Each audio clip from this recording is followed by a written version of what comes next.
Hello everyone, welcome back to the channel. So today we're going to be learning about acute kidney injury, the next in the renal medicine series. So acute kidney injury by definition is a reduction in the urine output by at least less than half of the patient's kilogram every hour for over 6 hours. So this means in over 6 hours they've lost either up to a half or more of urine based on their weight. And then in terms of the diagnostic criteria, there are also other diagnostic criteria. So for example, to be classified as an AKI, there must also be an acute decline in the glomerular filtration rate. The patient's serum creatinine must have risen by equal to or greater than 26 micromole per liters over the last 48 hours. And there must be at least a 50% or more rise in the serum creatinine from the baseline within the past 7 days. We can also categorize and classify AKIs into stage 1, 2, and 3 based on the KIGO stages of classification. So the easy way that I use to remember is by looking at the serum creatinine compared to its baseline. If it's increased by 1.5 to 1.9, it's a stage 1 AKI, and typically the urine output will be less than a half of their kg over 6 to 12 hours. In a stage 2 AKI, the serum creatinine baseline has risen by at least 2 to 2.9 times. And their urine output has also decreased by at least a half over 12 hours or more. And in stage 3, the serum creatinine has risen by at least 3 or more, so 3 times or more, and the urine output is at least a third of what it was in 24 hours. Or we see anuria over 12 hours. So the easy way to remember it is in stage 1, it's an increase in the ones. In stage 2, the serum creatinine has increased or doubled in the 2s, and in stage 3, it's 3 or more.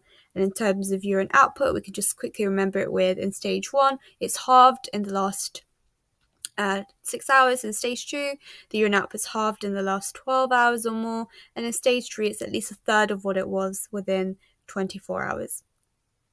Some of the risk factors for an AKI are listed here. So sepsis, hypervolemia, nephrotoxic drugs, especially NSAIDs, aminoglycosides, so that's things like gentamicin, ACE inhibitors, angiotensin II receptor blockers, and diuretics such as thiazolamide and spironolactone. And age over 65 can also increase the risk factor of an AKI. Patients with CKD and heart failure and diabetes mellitus are also at increased risk of AKI. And this can be basically categorized into either pre-renal, intrinsic, or post-renal. And the way I like to think of it is pre-renal is anything that happens before the kidneys. It's usually related to the heart. It's anything that can reduce renal hyperperfusion. Intrinsic renal AKI, it happens intrinsically within the kidney, so it's usually a renal parenchymal injury that leads to intrinsic AKIs. And post-renal is anything that happens afterwards, so it's usually anything within the bladder, such as a blockade within the bladder. So to go into a bit more detail, pre-renal AKIs, as I said, are anything that causes reduced kidney hyperperfusion. So this can be vasoconstriction within the renal arteries and vessels. So something that could cause that would be sepsis. It could be a reduction in cardiac output, meaning less blood flow goes to the kidneys, such as heart failure. It can also be something such as blood loss, also meaning that there is reduction in blood flow to the kidneys, as well as hypervolemia caused by nausea and vomiting can also lead to a pre-renal AKI, as well as dehydration, of course, which leads to reduction in blood flow and therefore an interruption in the blood flow to the kidneys. Intrinsic renal AKIs are, however, caused by something that causes an inflammation or a direct injury to the kidneys. So things that can include drugs, especially nephrotoxic drugs. So that's NSAIDs, aminoglycosides, ACE inhibitors, ARBs, diuretics, anything that can lead to injury to the kidneys, such as acute tubular necrosis.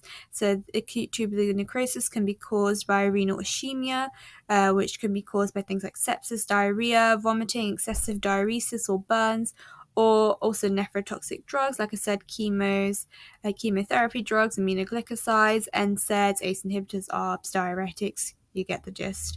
And on top of that, other causes of intrinsic AKI include acute interstitial nephritis.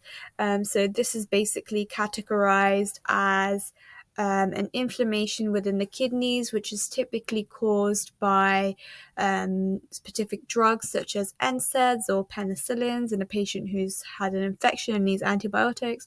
And it'll typically present as alphalgia, rash, fever, as well as raised eosinophils, so eosinophilia.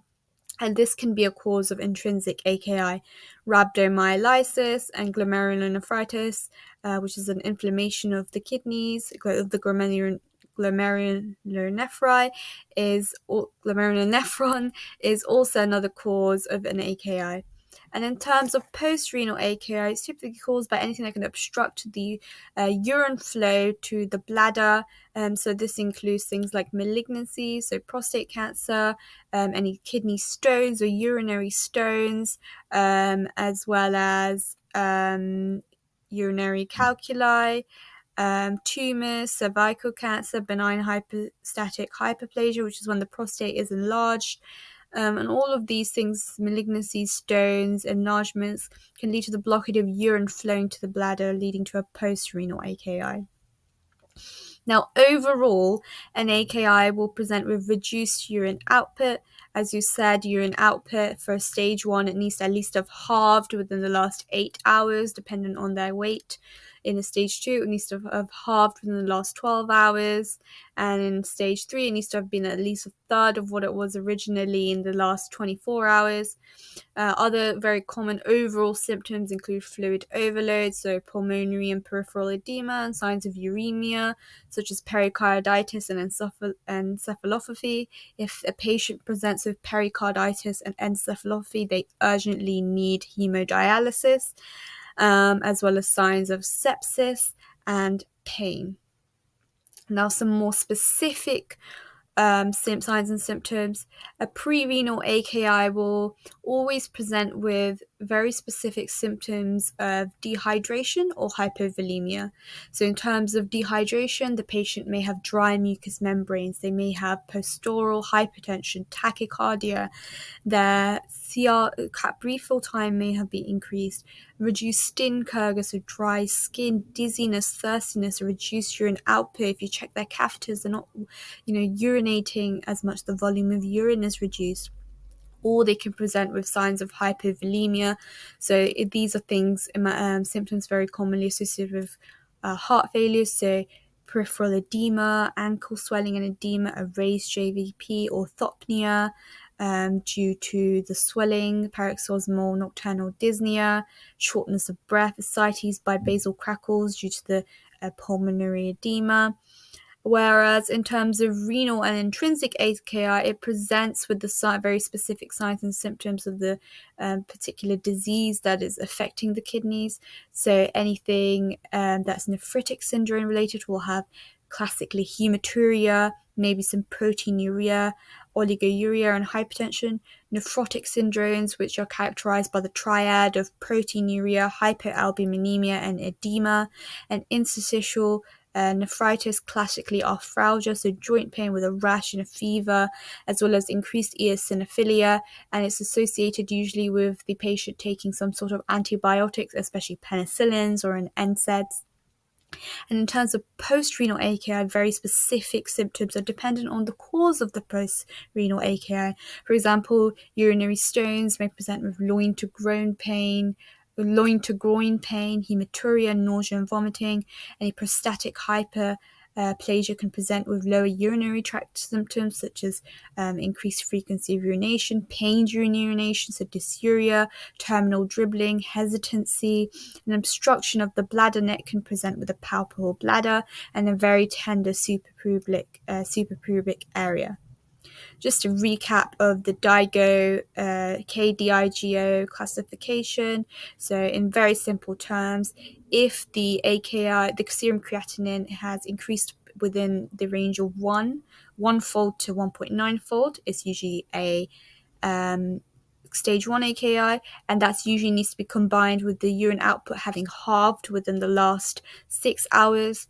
In stage 2, the serum creatinine has increased by at least twofold to 2.9-fold within the last from the baseline, and the urine output needs to have reduced by at least a half based on their weight within the last 12 hours. And in stage 3, the serum creatinine needs to have tripled or more, or they may have recently been placed on renal replacement therapy, so that can also categorize someone within the stage 3 of renal AKI, or if there is a serum creatinine increase of at least 354 millimoles per liter, and their urine output needs to have at least reduced by a third within the last 24 hours, or they need to have presented with anuria. And if they have presented with a stage 3 AKI, we immediately need to refer them to a nephrologist because this is an emergency. In terms of investigations, we can do a series of bedside bloods and imaging to diagnose and detect an AKI. In terms of bedside tests, we can do a urine dipstick. This is an incredibly useful bedside investigation because it can give us valuable information such as the presence of hematuria and proteinuria. Hematuria will be present in nephritic syndromes, which is a cause of intrinsic renal AKIs, and proteinuria will be present in nephrotic syndromes such as acute interstitial nephritis, acute tuberous necrosis, which is also a cause of renal intrinsic AKI. We can also take a full blood count, so we're going to be looking for things like signs of MAHA, microangiopathic hemolytic anemia, particularly HUS or TTP. If they're anemic or if they've got hypercalcemia, they may potentially have multiple myeloma, in which case we need to urgently refer them to a nephrologist, and therefore full blood count is really useful for detecting underlying conditions. Serum creatinine proteins, so CRP, if it's raised, may suggest sepsis in some cases, so it's really important to take that. Users, we want to look at their urea and electrolytes, particularly their K plus levels, which is important because patients with AKI may progress to having hyperkalemia, and this requires urgent medical therapy or dialysis. And we can also take their liver function tests to detect any liver diseases or possible hepatorenal syndrome, as well as other things that we can take is their coagulation profile, their venous or arterial blood class to detect anything like metabolic acidosis, in which case we definitely need to refer them to a nephrologist.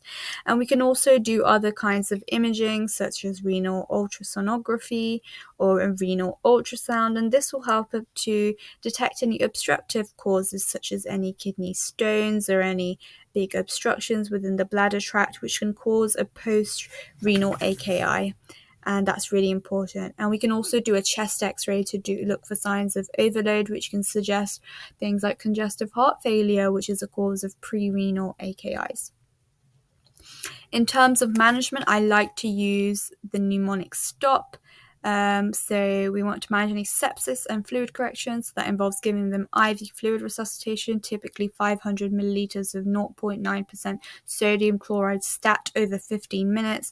We want to monitor their urine output, so that includes checking their catheters to see the level, and also monitoring the changes in volume and color of the urine, assess their fluid status. So looking out for signs of dehydration and checking their volume status by doing regular weight assessments of their patient's weight and mass. We also need to stop any nephrotoxic drugs, so that includes aminoglycosides, NSAIDs, ACE inhibitors, ARBs, diuretics.